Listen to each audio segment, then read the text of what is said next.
Hello, good evening to everybody who is watching this class. Welcome to the Daily Current Affairs. My name is Pooja Dwivedi.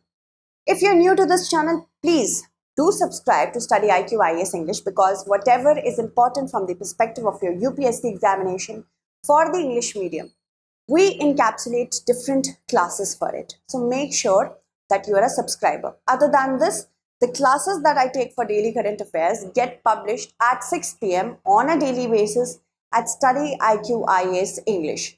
Okay. Secondly, these classes are important for both prelims and mains, and I expect you and prefer that you shouldn't make any notes because I provide the notes in the form of the PDF that I'm using. So you have to study smart. Just pay attention to the kind of questions UPSC might ask and how to solve them, because we have to ensure that we are conceptually cleared, we have the proper information about the current affairs, plus we are able to skill ourselves. All right. So the Telegram channel on which you will find the PDFs are Pooja Dwivedi UPSC. This is the Telegram channel. If you have any queries regarding this examination, you can talk to me on my Instagram. So these are the many events that we have to cover. First of all, let's talk about the open market sales scheme. Regarding this was a practice question. Many of you have answered it correctly, so I will take up your names by the end of this class. It enhances the supply of food grains during the lean season and in those regions which have deficit food supply. It reduces the carrying cost of food grains, and the scheme is not applicable to wheat and rice. So we have to see how many of the statements given above is or are correct. See, the Food Corporation of India maintains a central pool of food grains so that it can provide the subsidized amount of food grains to those regions and to those people who are in need of it according to certain government schemes. Sometimes this central pool may have surplus of food grains, and that surplus has to be marketed. This marketing is done through the open market sales scheme, which is also applicable to wheat and rice. So third statement is incorrect. See, it enhances the supply of food grains. Of course, when there is a need of food grains, supposedly in Kerala, Karnataka, or Rajasthan, when it needs so, and these regions are deficit in nature, so we will increase food grain in the lean season with the help of the open market sales scheme. And do you know it takes a lot of amount of money, huge amount of money to maintain those food grains for the Food Corporation of India. Rent of warehouse, manpower. So maintaining cost is a lot. When we start marketing these food grains through the OMSS, the cost of maintaining that food grain, that is second, it reduces the carrying cost of food grains, less gets lesser because we have already marketed it. So first is correct, second is correct, third is not correct. 1 and 2 are correct, third is not. 2 only will be the correct answer. See, this is a question that is totally related to concept. UPSC loves to explore which students have conceptual clarity and which kind of students do not. So make sure everything is not something to mug up. We just have to ensure the concepts are clear. Okay. So let's move on. Karnataka recently demanded the immediate resumption of the OMSS for rice and wheat. On June 13, the government dismissed this process, except for certain northeastern states, hilly states, and those which were facing law and order situation or natural calamities. Open market sales scheme has the following objective: to enhance the supply of food grains during lean season, to moderate the open market prices so that supply and demand are matched and inflation doesn't occur, to offload the excess stock, and to reduce the carrying cost of food grains. Next, with respect to the Iran nuclear deal 2015, consider the following statements. It is a landmark accord signed between Iran and a coalition of US, UK, France, China, Russia, and Germany. So these are called the P5 plus 1. P5 means the permanent 5 members of the United Nations Security Council, and plus 1, the plus 1 is here Germany. Okay. The world powers wanted to restrict Iran's nuclear capabilities to the point that it would take Tehran at least a year to build a weapon. Iran did not agree to implement a protocol that would allow introspections from the International Atomic Energy Agency. So how many statements given above is or are correct? The Joint Comprehensive Plan of Action, it was formerly known as. Under it, the world coalition, the powers of the world, wanted to ensure that Iran does not get its hands on enriched uranium and plutonium. because these two are the elements that are needed when we are creating a nuclear weapon. And this was a landmark treaty that was signed in 2015. Later on, USA, under the reign of Donald Trump, abandoned it. Why was this treaty signed? First of all, to ensure that Tehran is restricted in capabilities to a point that it would take at least 1 year for Tehran, that is the capital of Iran, to build nuclear weapons, so that these countries have enough time to respond. And this has been one of the most controversial points. If any treaty has expiry dates, how effective that treaty will be? In exchange, Tehran was expected that it is not getting its hands on nuclear weapons. But Tehran in return wanted what? To lift off sanctions so that its economy can get back on track. It can freely trade with the world properly. Okay, so first is correct, second is also correct. It was at least a year. This was the major goal. Iran actually agreed that if you want to do international inspections of my region, see, I'm not building any nuclear weapon. You can do so. So first is correct, second is correct, third is not correct, because here it is written did not agree. So when Donald Trump abandoned this treaty unilaterally, on its own, without consulting the other parties, Iran was very angry, saying that I have done everything that you wanted. I have even opened my doors to ensure that international inspection can take place. What else do you want from me? Even the International Atomic Energy Agency said that Tehran doesn't have nuclear weapons. It is not developing nuclear weapons. Still, Donald Trump said that it is violating the treaty. But talks are going on in order to revive it. We have lost a lot amount of time. The first is correct, second is correct, third is not correct. Two only will be the correct answer. Qatar has held separate bilateral meetings with the USA and Iran to ensure that Iran's nuclear program is not going the way to, it is not going to blast their ways. Moving on. Joint Comprehensive Plan of Action is a landmark accord which has been signed between Iran and the P5+1. During the moderate rule of President Hassan Rouhani, he agreed to dismantle much of Iran's nuclear program and open its facilities for greater international monitoring. And in exchange, it wanted to get sanctions lifted that was imposed on the country, opening its economy to billions of dollars of lost revenue. Now, the major aim was to restrict Iran's capabilities, that it would take Tehran at least 1 year to build a nuclear weapon, eliminating Iran's stockpiles of enriched uranium and plutonium, limiting the number and types of centrifuges Iran can operate, and Iran agreed to implement a protocol that would allow inspections from the IAEA. Next, consider the following statements. The spacecraft Osiris REx itself will not enter the planet's atmosphere, but it will drop the parcel in a precise trajectory to make it land at a predetermined location. The Atacama Desert was chosen as it provides the required ellipse and landing area.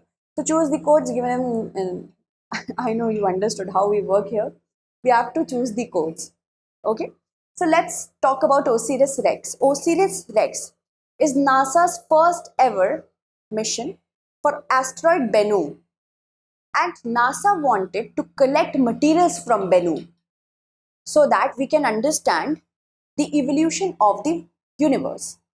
And Bennu, this is a huge asteroid. It's so huge that it matches even, the size of the buildings that are very world famous. I will tell you the names of the buildings as well with the help of the diagram. So Osiris REx has collected the sample. Now it will drop that sample, which consists of materials from Bennu, so that we can, study it properly. And it will be dropped in a desert. I will tell you that as well. So Osiris REx actually was launched in 2016. And now it is going to do the most challenging task that it was supposed to do, to drop the parcel. It will not enter itself, but it will drop the parcel. It will drop the parcel in the Utah Desert and not Atacama Desert, because it provides precise location for it. Okay, so first is correct, second is incorrect. Statement 1 is correct, but statement 2 is not correct. Okay, so the NASA is preparing for the final phase of Osiris REx mission. It is supposed to drop the parcel tomorrow, and it will drop a capsule which consists of samples from the asteroid Bennu in the Utah desert. Alright, asteroid Bennu has an average diameter of just over 490 meters. It weighs 78 billion kilos. As you can see with the help of this diagram, Bennu is even greater than Empire State Building and the Eiffel Tower. Alright, also it broke, it is probable that NASA has said it broke off a much bigger asteroid as far as 2 billion years ago, and originally that was formed in the asteroid belt between Jupiter and Mars. Also, as you can see, this is Bennu's trajectory, how it revolves around the sun, and Earth's trajectory is seemingly almost the same. So from here we will get our samples, and the Utah Test and Training Range provides the correct ellipse as well as landing area. It's like throwing a dart across the length of basketball court and hitting a bullseye. This is the map of the Utah desert. Alright, moving on. 250 grams of materials have been collected which will be dropped, and the spacecraft itself will not enter the atmosphere, but a capsule will be dropped. It's like dropping a parcel. We have to ensure that it protects the sample from heat, vibration and any contamination from our planet. Moving on. Consider the following pairs: tools in the parliament and the result of it. Adjournment, dissolution and prorogation. Adjournment ends the very life of the existing house. Dissolution, suspension of work in a sitting for a specified time, and prorogation is the termination of a session of the house. So how many of the pairs given above is or are not correct? See, dissolution is very specific to one house of the parliament, and that is the Lok Sabha. The Rajya Sabha is a continuing chamber. So dissolution is basically ending the very life of the existing house, that is the Lok Sabha. So second should be this one. Adjournment is the suspension of work in a sitting for a specific time. If the presiding officer says that we will now meet on 30th September, this is adjournment. Adjournment Sine Die means the presiding officer has not given us any date that when we will meet again. Okay. Prorogation is the termination of the session of the house, and this is done by the president according to an article of the constitution. So first is incorrect, second is incorrect because it has been mixed, and third is correct. How many are not correct? 2 only will be the correct answer. The special session of the Lok Sabha that was conducted, it has been adjourned sine die. Adjournment sine die means terminating a sitting of the parliament for an indefinite period. No date has been given. And who has the power for it? The presiding officer. The presiding officer, that means speaker in the Lok Sabha and the chairman of the Rajya Sabha. Adjournment is the suspension of work in a sitting for a specified time. It could be hours or it could be days or weeks. It only terminates a sitting and not a session of the house. Presiding officer of the house again has the power to do so. Prorogation is the termination of the session of the house under Article 85 Clause A of Subclause A of the Constitution. It terminates both the sitting and session, not one. Okay, and who makes this decision? The president makes this decision. Dissolution, when the Lok Sabha ends basically and the elections will take place, a new Lok Sabha will be formed. This is kind of dissolution, and this is just specific to Lok Sabha and not the Rajya Sabha. Now, next question. He was born in 788 AD at Kaladi near Kochi, Kerala. He was a devotee of Shiva and propounded the doctrine of Advaita and wrote many commentaries on the Vedic canons, namely Upanishads, Brahma Sutras and Bhagavad Gita in Sanskrit, and he was opposed to Buddhist philosophers. So the above paragraph refers to who among the following? We are talking about Adi Shankaracharya. So option B is the correct one over here. Madhya Pradesh CM has unveiled a 108-foot tall statue of the 8th century spiritual leader Adi Shankaracharya in Omkareshwar town, because when he was 12 years of age, he visited this town, the Jyotirling of Omkareshwara. This is the statue of oneness. It was conceptualized over 6 years ago. Also, an Advait Lok which will contain a museum. It will be situated on the Omkareshwar Mandata hill. Okay, it will overlook the Narmada river. It will also be there. The metal casting for this was done in the China's Nanshan city. It consists of bronze and that contains 88% copper, 4% zinc and 8% of tin. Its internal structure is made up of high quality steel. Who has designed the statue? It was by the painter Vasudev Kamnath. Vasudev Kamnath actually said that he took the influence from Raja Ravi Varma's depiction of Shankaracharya, and he also studied the faces of 11-12 years of Kerala boys so that he could make this statue. He could design the statue of Adi Shankaracharya being at the age of 12. Okay, so UPSC can ask us that it shows us what age of Adi Shankaracharya. It's 12 years. Alright. Now, moving on, consider the following statements. The 44th Amendment froze the delimitation exercise until the results of the first census after 2000 was published. The number of Lok Sabha seats have not increased from 1977. So, which of the statements given above is or are correct? It was actually the 42nd Amendment that froze the delimitation exercise until the results of the first census after 2000 was published, and in 2001 it was extended up to 2026. Why was this done? Census was conducted but delimitation couldn't take place. Even if it did take place, the seating was still frozen since 1977. Why? Because the delimitation exercise will show the increase in population. Of course, we are increasing in population. And when that happens, it will increase the seats in the Lok Sabha. Specifically for states which have high population, will get more seats in the Lok Sabha, and those states which are controlling their population will get less seats in the Lok Sabha and hence less representation. Now, this is actually counterproductive.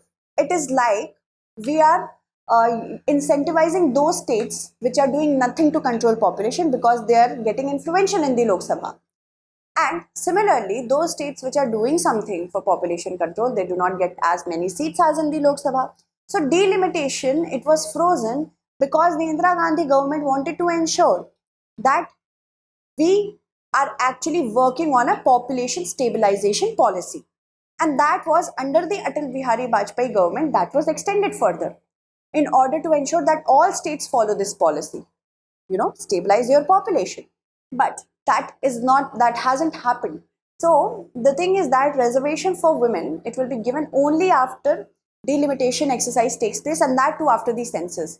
In normal course of time, it would be 2021, right? Why? Because of the COVID-19, we see that 2021 census couldn't take place properly. So it is highly probable that after the election, as the Home Minister has said, in 2025 the census will take place, and in 2 years we will find the data. Then on the basis of that, delimitation will take place. Thereafter, in 2029, the reservation of seats for women could become a reality. So first is definitely correct. Second is also correct. Sorry. Here it should be 42nd. First is incorrect. Second is correct. How many are correct, or which one is correct? Second, 2 only will be the correct answer. The census and delimitation exercise will precede the implementation of the reservation, which will increase the number of the Lok Sabha seats from 543 to a whopping 753. Uttar Pradesh will have the highest share in this because of the population, of course. And 2026, we have to ensure that this happens as early as 2026. The data is provided. The estimated population of India will be 1.42 billion. Delimitation Commission has been formulated in 1952, 63, 73 and 2002. Delimitation didn't happen after the census of 1981 and 1991 because of the 42nd Amendment. Though it took place after 2001 census, the number of seats were not increased. It was just frozen. Alright, I have told you about this. Moving on. Delimitation would happen after the results of the first census after 2026 is published. That could be 2031, but because 2021 did not take place, that is why we have to go by 2021. Also, the bill has explicitly stated that delimitation will take place on the basis of 2021 census only to reserve seats for women. Also, there were two people who asked the question about what is meant by two women cannot fight or contest for the same seat. See, this is the number of seats in the Lok Sabha. There are myriad parties, BJP, Congress, or you can take BSP, SP. Now these two parties cannot pit one woman against the woman. Why? Supposedly we have 6 women in politics. Supposedly, this is a hypothetical situation. If I pit one woman against the woman for seats, then I will have all the 6 women fighting for just 3 seats. but I want more women representation, right? Then I will ensure that 6 women fight for 6 seats and not just 3 seats. So that is why it will increase the representation, because the chances, supposedly, this is the case when 6 women are fighting for 3 seats. Then what will happen? One woman will of course lose, the other will win. So representation will be done only for 3 women. But if I diversify this seat for 6 women and against men, there are high chances that more than 3 women can win the election. So this is the rationale behind it. One woman cannot be pitted against the other for one seat in the Lok Sabha or or not Rajya Sabha, because Rajya Sabha that doesn't have the application. State Legislative Assembly, Delhi Assembly, and the Lok Sabha. All right, moving on. I think it was Shubham and Prachi. Now, Tenerife National Park was in the news due to wildfires. The park is located in Canada, Sweden, Spain, France. The correct answer is Spain, option C. So the Teide National Park is situated in the island of Tenerife, and the park features the Teide Pico Vijejo stratovolcano that is at least that is at 3718 meter, which is the highest peak in Spain. It is the world's third tallest volcano structure and stands in a spectacular environment. It is very important because of the evidence of the geological processes that underpin the evolution of Earth. This is a practice question for you. Which of the following is the theme for the Sign Language Day 2023? A world without sign is a world without love. The era is for the deaf. Sign language is a language of inclusivity, a world where deaf people everywhere can sign anywhere. Okay, so tell me the answer of it. Also, let me take the names of those students who have answered it correctly. Sometimes the username is such that I cannot pronounce your names, but still I will try to. Two only. Yes. Pallav has answered it correctly. Ria has answered it correctly. Kanika. Shubham, I hope you were watching it and I gave your answer. Mandeep has answered it correctly. Shantanu, Vivek, Manish, also Prabhat, Omkar, Vaibhav, Komal, Ritu, Gopesh, Mansi. Thank you so much, Hobo.